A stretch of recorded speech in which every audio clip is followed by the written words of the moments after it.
کچھ لوگ بس کنبے گھرانے کے لیے ہوتے ہیں، کچھ لوگ بس کنبے گھرانے کے لیے ہوتے ہیں اور کچھ لوگ زمانے کے لیے ہوتے ہیں۔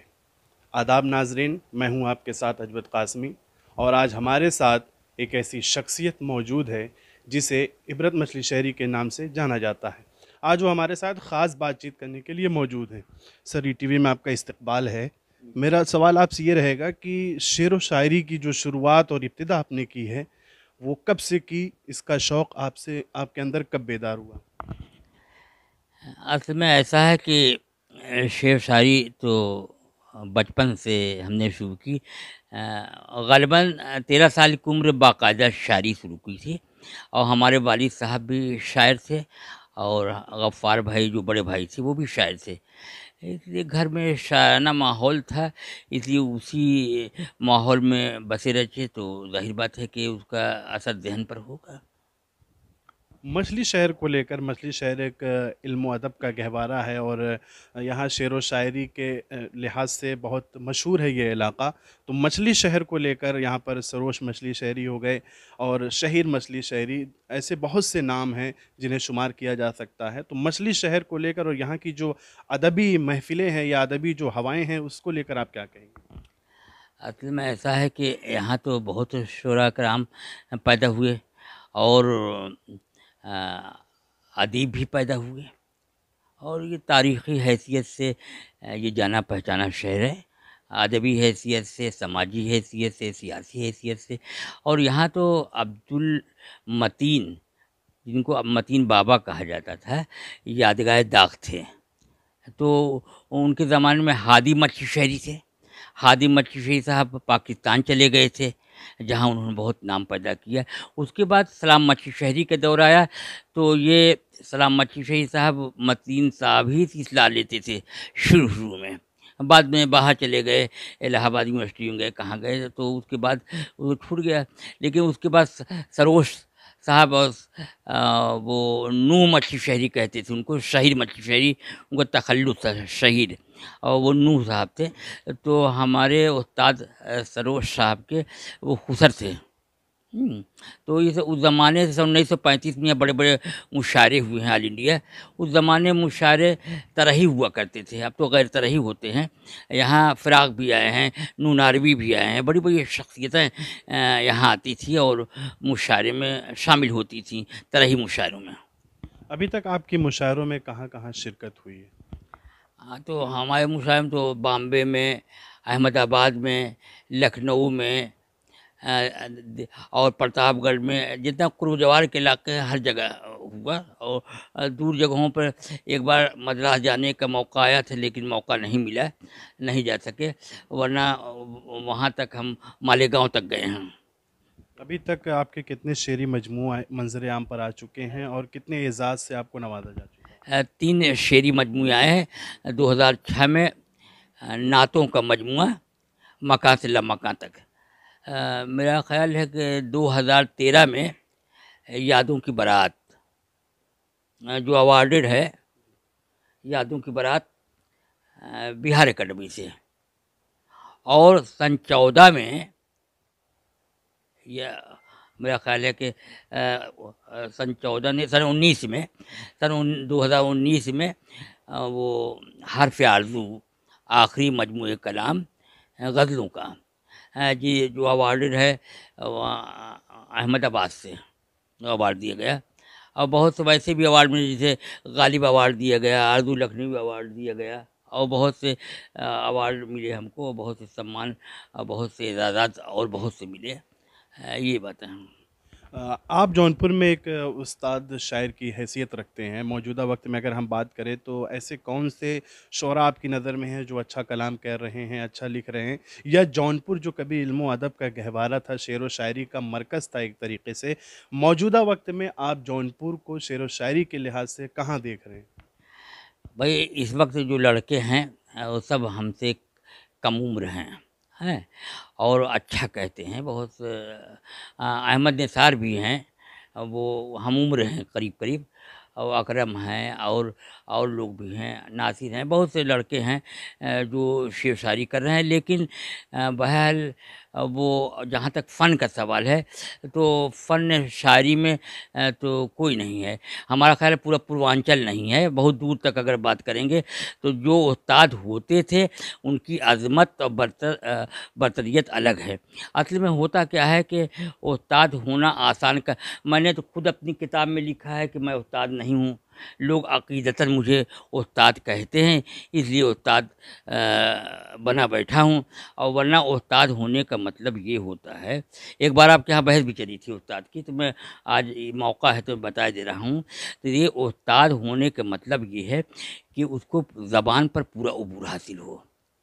جب داغ یہ کہتے ہیں کہ نہیں کھیلے داغ یاروں سے کہہ دو کہ آتی ہے اردو زباں آتے آتے، تو ہم کس مکتب میں پڑھتے ہیں، کہاں کے رہنے والے ہیں ہم، ہماری کیا حیثیت ہے، تو تمام اساتذہ کا کلام اس کا دیکھا ہوا ہو، اور تمام جو اس کے قوانین ہیں، جو قواعد ہیں اردو دانی ہے، وہ اہل زبان ہوا کرتے تھے، تمام اساتذہ، کمال ہے۔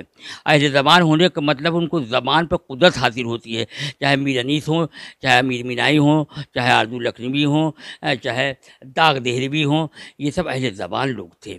تو اہل زبان ہونا آسان کام تو ہوتا نہیں، اس میں جو ہے فن عروض سے بخوبی واقفیت، پوری زبان، اور اردو پڑھنے اور جاننے کا مطلب یہ ہے کہ کئی زبانیں ہم جانتے ہیں، ان کو عربی، فارسی، ہندی، اردو سب پہ عبور حاصل ہوتا تھا، اور مستند ہے میرا فرمایا ہوا، تو وہ مستند مانے جاتے تھے، یہ سند کا لحاظ، سند ان کو ایک حاصل ہو جاتی تھی اپنے، اور ان کے جو شاگرد ہوتے تھے استاد، جب وہ کوہنا مشق ہو جاتے تھے، ان کے ہاں غلطیاں کم ہوتی تھیں تو استاد ان کو فارغ الاصلاح کر دیتے تھے، تو سند مل جاتی تھی فارغ الاصلاح ہونے کی، تو اس طریقے سے استاد ہوتے تھے۔ تو وہاں تک پر استاد تو ہم ہیں، کوئی ہے کسی کوئی استاد کہہ دے تو استاد کی حیثیت وہی ہوتی ہے جو میں نے عرض کیا آپ سے کہ استاد ہونا، اس زمانے میں اگر ہم امیر مینائی اور داغ ڈھونڈنے نکلیں تو پورا ہندوستان میں ان کے مقابلے زبان میں کوئی نہیں ہے، میں کہتا ہوں۔ ادب کی بات اگر کی جائے تو پہلے جو ادب ہوتا تھا، خالص ادب میں لوگوں کی دلچسپی ہوتی تھی، اس کے فروغ کے لیے لوگ کام کرتے تھے، مگر یہ دیکھا جا رہا ہے کہ ادب اب سیاست کا ڈھنگ اختیار کر لیا، اور اب اس میں منافقت کی بھی بو آ رہی ہے، کیا آپ اس سے متفق ہیں؟ اصل میں شاعر کو تو انسانیت نواز ہونا چاہیے، میرا پیغام محبت ہے جہاں تک پہنچے، تو شاعری تو پیغام محبت ہے، اب اس میں سیاست کے طور پر کوئی شاعری کا استعمال کرتا ہے تو غلط کرتا ہے، سیاست شاعری سے کیا تعلق، ہم تو نیوٹرل ہیں نا، ہم تو سماج کے قدروں کے علمبردار ہیں، تو ہمارا سیاست سے کیا تعلق، اگر کسی لالچ یا حرص کی وجہ سے کوئی اپنا شاعری کا استعمال کر رہا ہے سیاست میں، تو میں اس کو شاعری نہیں سمجھتا۔ اور دوسری بات یہ ہے کہ جہاں تک سیاست کا تعلق ہے تو آپ چلے آئیے یہاں وہ ترقی پسند شعرا، اور کیا ان کے یہاں سیاسی باتیں نہیں کیا، لیکن ایک مقصد کے تحت استعمال کیا گیا، اس میں کوئی شبہ نہیں کہ سن 1935 کے بعد سن 1950 تک ترقی پسند شاعری نے حکومت کی ہے، اور انہوں نے ادب کو بہت کچھ دیا، چاہے وہ علی سردار سے لے کر سلام بخشی شہید تک، وامق صاحب، جتنے مخدوم محی الدین، جتنے اس گروپ میں شامل تھے، انہوں نے ادب کو مالا مال کیا۔ اس کے بعد سن 1950 کے بعد جدیدیت طرف مائل ہوئے تو دوسروں لوگوں کا رخ دوسری طرف مڑ گیا، وہ اپنی طریقے سے بات کہنے لگے، تو لیکن یہ ہے کہ وہ کیا وہ ہماری شاعری میں سیاست نہیں رہی کیا، لیکن وہ مثبت سیاست تھی، کہے اس پر اظہار خیال کیا ہے شاعروں نے، بہت سے لوگوں نے اس کو جو ہے حب الوطنی پر نظمیں نہیں لکھی ہیں، بہت سے مطلب جوش ملح آبادی نے سیاسی شاعری نہیں کی کیا، لیکن اعلیٰ درجے کی شاعری ایک مقصد کے تحت، ایک ادبیت کے ساتھ۔ شاعر جو ہوتا ہے سماج کا آئینہ ہوتا ہے، اور جیسے ابھی نے ترقی پسند شاعروں کی آپ نے ذکر کیا کہ حکومت کی انہوں نے، موجودہ وقت کی اگر آپ بات کرتے ہیں ہم، تو یہ دیکھا جاتا ہے کہ شاعر جو ہیں عوامی جو مسائل ہوتے ہیں وہ اپنی شاعری کے ذریعے سے پیش کرتے ہیں، حکومت کی بات اس میں کرتے ہیں، مگر اب اس وقت کچھ شاعر اس سے گریز کر رہے ہیں، وہ عوام کے مسائل کو اپنی شاعری کے ذریعے سے پیش نہیں کرتے؟ شاید انہیں یہ اس بات کا کہیں خوف ہے کہ حکومت سے وہ ڈر رہے ہیں، کیا آپ؟ اگر حق بات کہی جائے تو اس سے، اگر حق بات کہنے سے کوئی شاعر ڈرتا ہے تو اس کو شاعری نہیں کرنی چاہیے. شاعر، میں نے حق بات کا اعلان کیا ہے یارو، کل میرا نام شہیدوں میں لکھا جائے گا. اور میں تو آواز ہوں، آواز نہیں مر سکتی. میں تو آواز ہوں، آواز نہیں مر سکتی. مجھ کو صدیوں اسی دنیا میں سنا جائے گا. میں نے سچائی پہ بنیادیں مکا رکھی ہے. مجھ کو دیوار میں ایک روز چنا جائے گا. مسئلہ یہ تو نہیں ظلم سے ہم ڈرتے ہیں، مسئلہ یہ ہے کہ کس طرح جیا جائے گا. تو ظلم کے خلاف، ناانصافی کے خلاف، حکومت کے خلاف، کسی کے خلاف اگر ہم آواز شاعری میں نہیں اٹھا سکتے، تقریر کرنی الگ بات ہے، تقریر میں آپ کو لگتا ہے کہ آپ گرفت میں آ جائیں گے، تو شاعری تو ایک ذریعہ ہے جس سے اظہار خیال کیا. اگر شاعری حق کا ساتھ نہیں دے گی تو کون بولے گا دنیا میں حق کے ساتھ یا باطل کے خلاف؟ اردو زبان کے تعلق سے اگر بات کریں تو کیا آپ کو لگ رہا ہے کہ اردو زبان کی ترویج و اشاعت کا ذریعہ کیا ہے؟ کیسے اس سے فروغ دیا جا سکے؟ اس کے ساتھ سیاستیں بہت ہوتی ہے، کبھی اسے مسلم کی زبان کہا جاتا ہے، کبھی اسے ہندو کی زبان کیا جاتا ہے. ان چیزوں کو لے کر اس کے ساتھ سوتیلا ویوہار کیا جاتا ہے، کیا کہیں گے؟ اصل میں ہم تو غیروں پر الزام رکھنے سے پہلے یہ سوچنا چاہیے کہ ہم بھی اس جرم کے خطوار ہیں. اردو کو اردو والوں سے نقصان پہنچ رہا ہے. سب نے اردو کا خون چوسا ہے اور سب نے اس کو اپنے طریقے پر استعمال، کوئی نمود نمائش کے لیے استعمال کر رہا ہے، کوئی منصب کے لیے استعمال کر رہا ہے، کوئی سیاست کے لیے استعمال کر رہا ہے. لیکن لوگ اپنے بچوں کو اردو نہیں پڑھاتے. ہم اپنے بچوں کو کیوں اردو نہیں پڑھاتے؟ کیا بات ہے؟ اردو کے لیے، اردو کی طرف سے آپ کے دل میں احساس کمتری کیسے پیدا ہو گیا؟ اردو تو، ہم تو کہتے ہیں اردو تو اتنی بڑی زبان ہے کہ دنیا کی بڑی سے بڑی زبانوں سے آنکھ ملا سکتی ہے. اردو معمولی زبان نہیں ہے، انگریزی سے آنکھ ملا سکتی ہے. میں ثابت کر سکتا ہوں کہ انگریزی سے کمتر ہے کیا؟ ہمارے ہاں ایسے ایسے الفاظ ہیں کہ وہ انگریزی میں ہے ہی نہیں ہیں، وہ ان کے ہاں وہ الفاظ نہیں ہیں.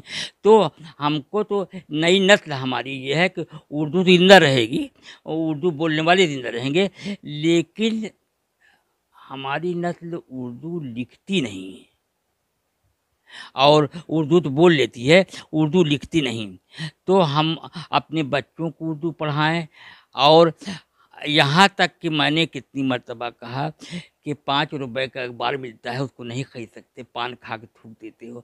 تمام بورڈوں پر، مسلمان کے بورڈوں پر جب آپ ہندی میں لکھتے ہیں، انگریزی میں لکھتے ہیں، تو اردو میں کیوں نہیں لکھ سکتے؟ اس میں آپ ہندی میں لکھ دیجیے، اردو میں بھی لکھ دیجیے. اسے ترویج اشاعت ہوتی رہے گی. اور میڈیا بھی ایک ذریعہ ہے اردو کا. جیسے ہم لوگ تو شعری سے اردو کی ترویج اشاعت میں حصہ لیتے ہیں، لیکن میڈیا کے بھی کام ہے کہ جو میڈیا والے اردو سے رغبت رکھتے ہیں، کم سے کم اردو کو میڈیا کے ذریعے فروغ دیں اور اردو کا الفاظ کو استعمال کرنے. اگر خدا نخواستہ کوئی بات آپ کو درپیش آتی ہے، کوئی چیز، تو میں موجود ہوں. آپ کوئی ہندی بول دیجیے کہ میں ٹرانسلیٹ کر دوں گا اسی وقت. جہاں آپ کو کوئی الجھاؤ پیدا ہوتا ہے، میں اردو لفظ بتا دوں گا اس کا. ایسا نہیں ہے کہ جب تک میں ہوں تب تک آپ نشا خاطر رہیے، کیونکہ میں ہر قدم پر اردو کے معاملے میں آپ کے ساتھ ہوں. اس لیے تو ترویج اشاعت سب سے بہتر طریقہ یہ ہے. آخری میں آپ سے گزارش ہے کہ کچھ چند اشعار جو ہمارے ناظرین کے لیے آپ پیش کریں. امیری میں بھلائی ڈھونڈتا ہے، امیری میں بھلائی ڈھونڈتا ہے، کہاں پر بدمرائی ڈھونڈتا ہے. اور گھروں میں اتنی دیواریں اٹھی ہیں، اتنی دیواریں اٹھی ہیں کہ اب بھائی کو بھائی ڈھونڈتا ہے، کہ اب بھائی کو بھائی ڈھونڈتا ہے. اور دو شعر و ملاحظہ فرمائیں کہ نہ کلام کر رہا ہے، نہ کلام لکھ رہا ہے. نہ کلام کر رہا ہے، نہ کلام لکھ رہا ہے. میں پیام لکھ رہا ہوں، وہ سلام لکھ رہا ہے. میں پیام لکھ رہا ہوں، وہ سلام لکھ رہا ہے. ہے تغیر زمانہ بھی کمال کا مورخ، ہے تغیر زمانہ بھی کمال کا مورخ، کبھی بادشاہ تھے ہم یہ غلام لکھ رہا ہے، کبھی بادشاہ تھے ہم یہ غلام لکھ رہا ہے۔ بہت بہت شکریہ۔ تو ناظرین، یہ تھے ہمارے ساتھ عبرت مچھلی شہری، جن کے اشعار سن کر یہ صاف ظاہر ہوتا ہے کہ ان کے اشعار میں وہ پیش کرنے کا جو انداز ہے یا جو ان کے اشعار ہیں وہ بہت ہی آسان زبان میں ہیں۔ وہ کسی، چاہے وہ اہل فن ہو یا اہل زبان نہ ہو، پھر بھی وہ ان کی شاعری کو سن سکتا ہے اور سمجھ سکتا ہے۔ ساتھ ہی انہوں نے یہ بھی کہا کہ اردو جو آج تنزلی کا شکار ہے، وہ اردو داں ہی اس کے خود ذمہ دار ہیں۔